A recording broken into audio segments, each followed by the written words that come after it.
Let's be real. Lawsuits are no fun, but with Paulson & Nace, at least they are a little easier. With two DC-born partners, Paulson & Nace will fight for you the way only a Washingtonian could. Paulson & Nace handles medical malpractice, wrongful death, and other complex injury cases involving negligence. So if you have been hurt or lost a loved one because of someone else's mistake or negligence, call Paulson & Nace for a no-obligation consultation. Visit www.paulsonandnace.com or call 202-463-1999.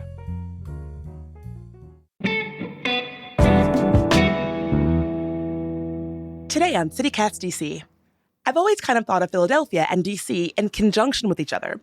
The cities are pretty close, and they have a lot in common. They both have tons of history, museums, and cultural attractions. So we chatted with CityCast Philly's Trenae Nuri about the DC-Philly connection.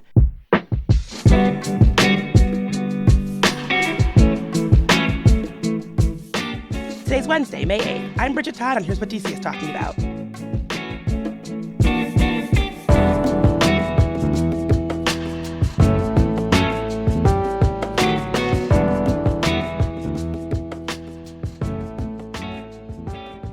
Trenae from CityCast Philly, thank you so much for being here. Hey, Bridget. I gotta ask you, when's the last time you've been in Philly? Oh, I have not been to Philly in a minute, but I have spent quite a bit of time there. It's one of my favorite cities on the East Coast. No Philly hate over here. I love Philadelphia. I would love to spend more time there. Same for DC. I love a trip to DC. When was the last time you were in DC? The last time I went to DC was a day trip. It was epic. It was back in February. A friend and I, we were like, hey, you want to go get some food? I'm like, yeah, where are we going? We're going to go down to DC. So we went to this spot called Honeymoon. Oh, Honeymoon Chicken. I just got food from there the other day. Oh, my God. Well, the real question is, did you get the regular honey or the honey spicy? I don't remember. We got a bunch of stuff off the menu and just went crazy. We then made our way down to U Street, and that's my favorite area of DC. And we went to the Ben's Chili hot dog spot. Ben's Chili Bowl, a DC staple. Yes. And I wanted it all. I wanted the works. So I got, what is it, a foot long? What do y'all call it again? A half smoke. I'm glad that you've had one, because that would be one of my big suggestions that anybody in DC definitely experience, which is a half smoke from Ben's Chili Bowl. Bridget, I don't know why, but I had, so you have to remember, I've just had honeymoon fried chicken and the sides and the bread and a margarita situation.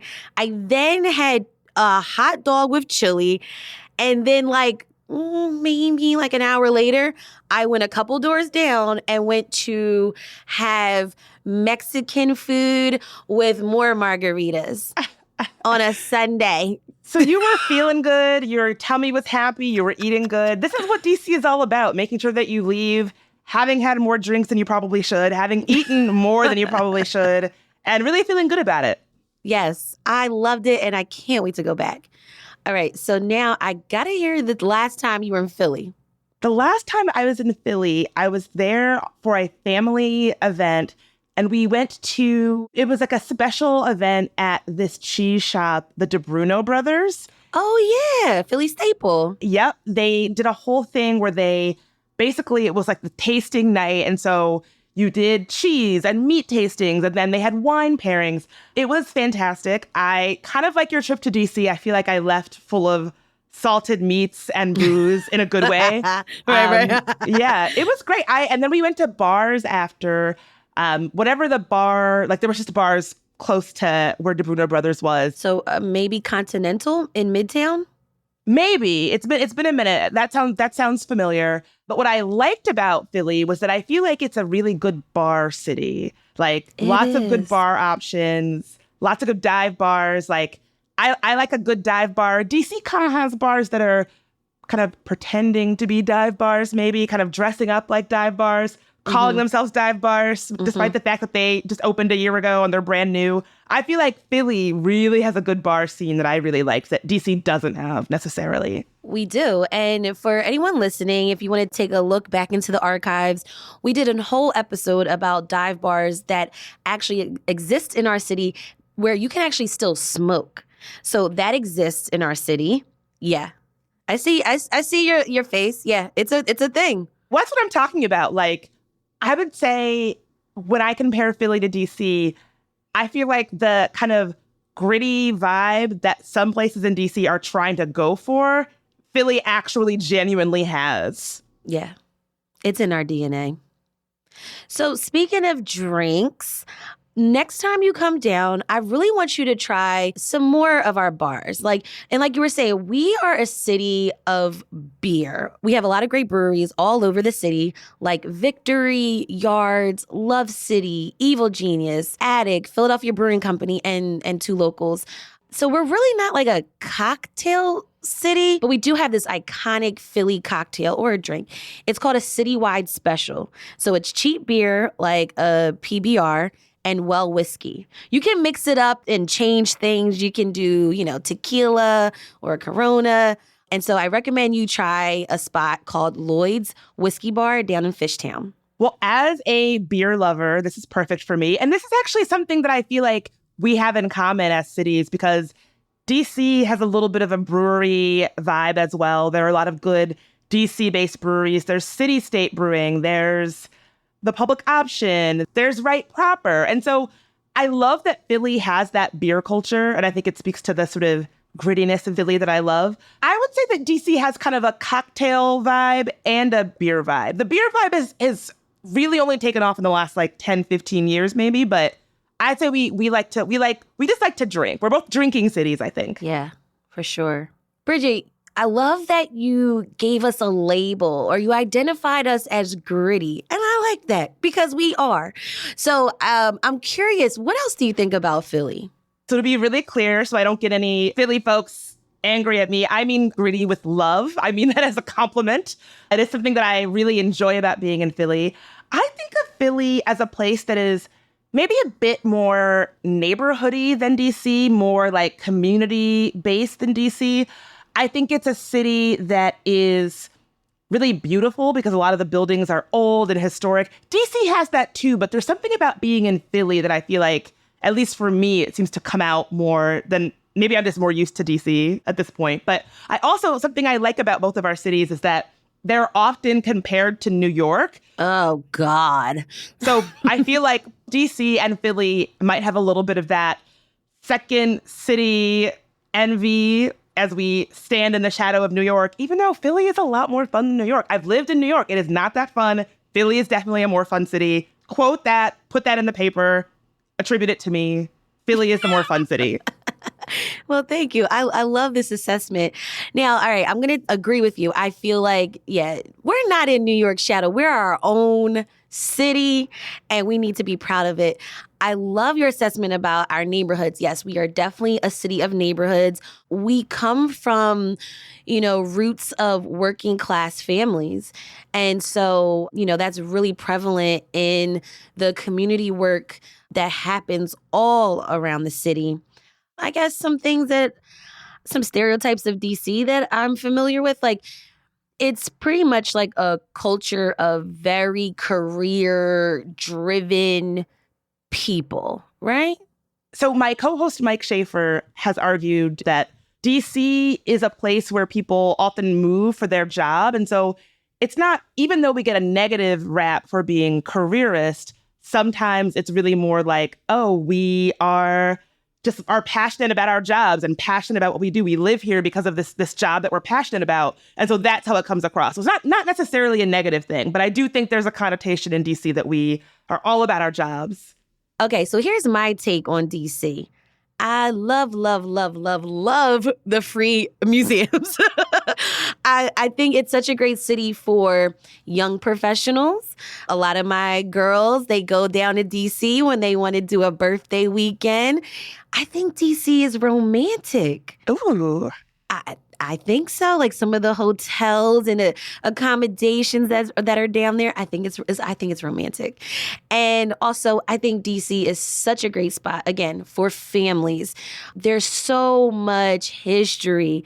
There's a museum for everyone, and that's what I love. Y'all's metro system is way nicer than ours. Wait, stupid question. Does Philadelphia have a metro?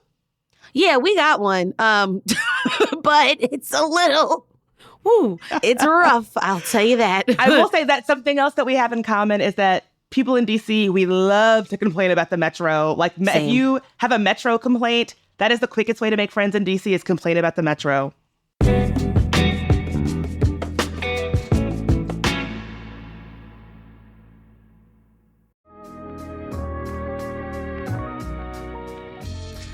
It's time to get dressed up, DC. So Others Might Eat is having its Young Professionals Network Spring Soiree. That's to help raise funds for homelessness in DC. The gala is on the evening of May 17th at the National Museum of Women in the Arts. There will be live music from DJ Heat from the Washington Wizards, photo booths, food, and even a special appearance by a former actor from Pretty Little Liars. Wow! There will also be a canned food drive, so be sure to bring a few cans to support Sum's Food Pantry. Grab tickets before they're gone at sum.org/spring soiree. That's SOME.org/spring soiree. See you there.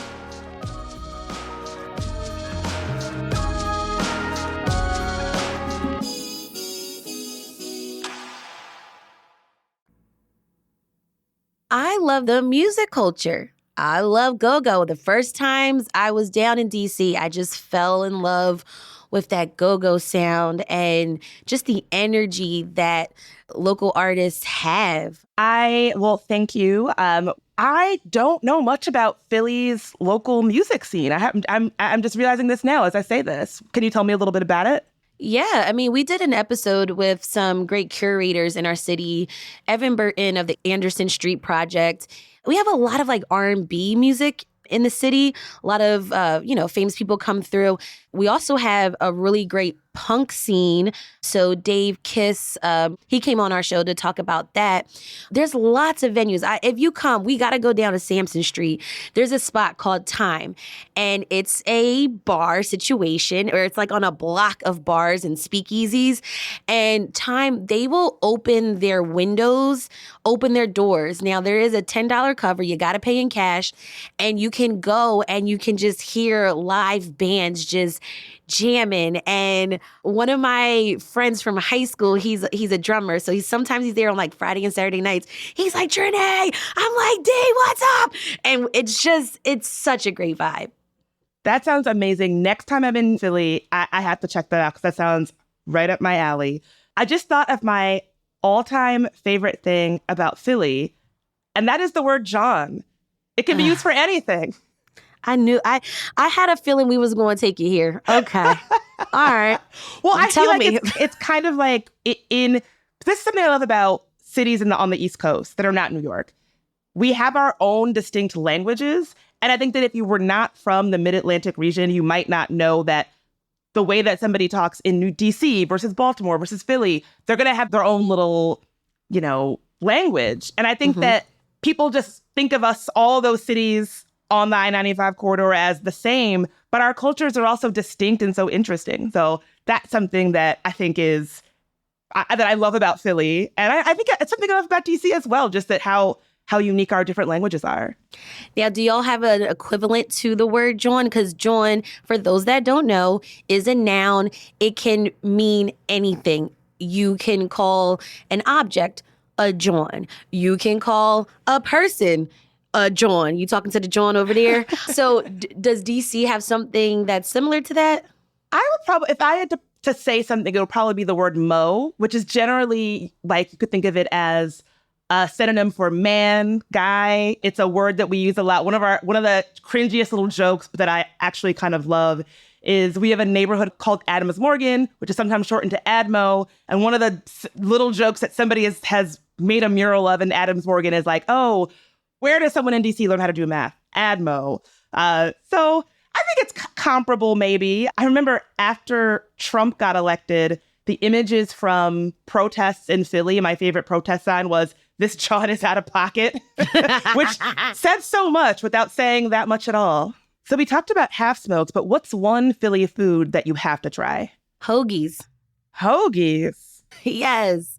Hoagies is the cold version of a cheesesteak almost. Hoagies is like it's a deli sandwich. So you got your cheese, your cold cuts, lettuce, tomato, onions. Some people do mayo, some do mustard. And yes, sweet peppers, hot peppers, oregano, pepper.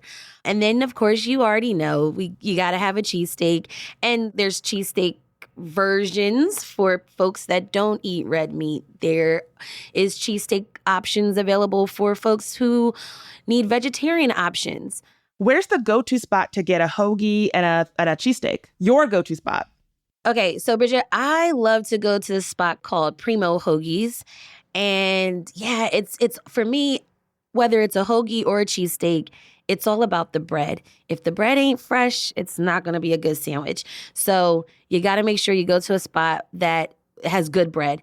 Now, if you are a vegetarian, I would recommend you going to Sabrina's, which is actually a cafe restaurant, great for brunches on Sunday afternoons, Sunday mornings. And they do a vegan cheesesteak that's really, really good. Okay, nice. What is one neighborhood in Philly that you have to see? It's really hard to pick one because we have so many. But I would say one of the neighborhoods that's got some really great restaurants and coffee shops and a great nightlife vibes are Fishtown and Northern Liberties. There's so many new restaurants, ice cream shops, coffee shops. There's a lot of businesses, available for, pet lovers. And it's just such a great neighborhood. So I would recommend you try there. Okay, I like Fishtown. I've been there. What's one thing you must do, like an activity or a sporting event or a hike or a walk or something to see outside? You got to do all of it. But it depends on the time of year. I would say you definitely have to go down to a Phillies, Eagles, Sixers, Flyers, or Union game. Now, those tickets can be pricey. So if you can't go there, I recommend you go to a classic staple, Chicky and Pete's, which is a sports bar. You'll have great beer options and great food as well. If you want to go outside, I would say try to rent one of those Indigo bikes for an hour and try one of our trails. You can go by the Schuylkill River, which is pretty popular. You could bike pretty much all around the city, honestly, and try to make your way down Penn's Landing. Again, whether it's the summer, you can do some roller skating and carnival games, and it's by the waterfront. So you see the Ben Franklin Bridge, you can see Camden, New Jersey on the other side. And again, if it's winter, there's ice skating and hot cocoa. Oh, if anybody goes to a sporting event in Philadelphia, something I feel I must warn people of is that they take sports so seriously, maybe more seriously than any other city I've ever visited in Philadelphia. It is like not a joke. Just know that if you go, it is not a joke. When we made our historic win to get into the Super Bowl, there were people downtown wearing 49ers jerseys. I would recommend you never wear a team that you like that is not Philadelphia. I'm sorry. If you get jumped, that's on you. Unless you have a death wish. That is on you, honey. It's like, that this is on an you. act of self-harm. You better wear the colors. Okay, Bridget, we've got a lot of great recommendations in this episode, but what's something that maybe we should skip in our cities? Oh, so many things. I would say the monuments. If you went on a tour of Washington, D.C. in 5th grade, you don't really need to see them again. And you certainly don't need to go when it's 95 degrees outside in the blazing sun. One of my most embarrassing childhood memories was going on a school trip to D.C. to see the monuments. And it was so hot and I was so thirsty that I cried. It was so sad. It was very hot. So yeah, if you've got kids with you, don't do that to your kid. Like, come on, don't schlep your kid across a hot, like blazing sun to see. Or the real thing is, if you still want to see them, go at night. The monuments are much cooler at night, temperature wise and like ambiance wise. That's a great tip. Okay, similar, both of our cities, we have a lot of history, national history. I would say it's all right. Just skip the Liberty Bell. Just Google it.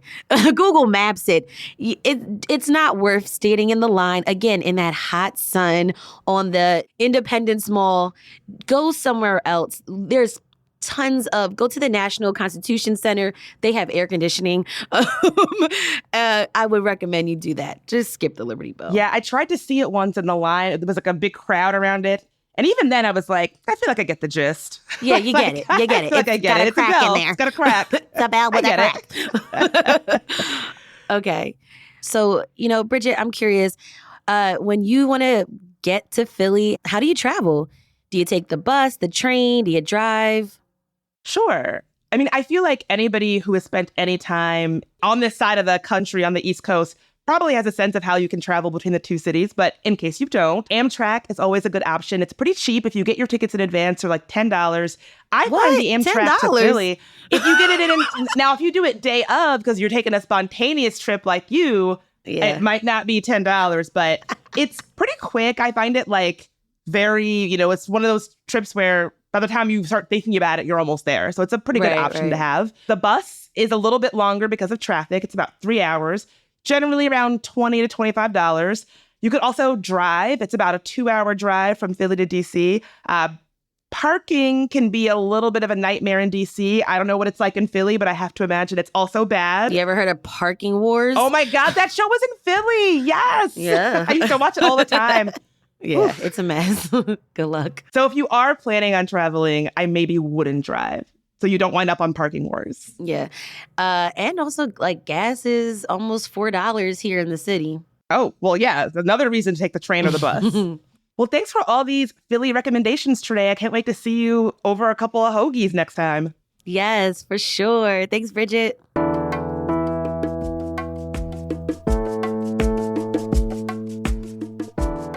That's all for today here on CityCast DC. If you enjoyed the show, why not share it with your favorite Philly friend? They can rate the show, leave us a review, and subscribe to our morning newsletter. We'll be back tomorrow morning with even more news from around the city. Talk to you then.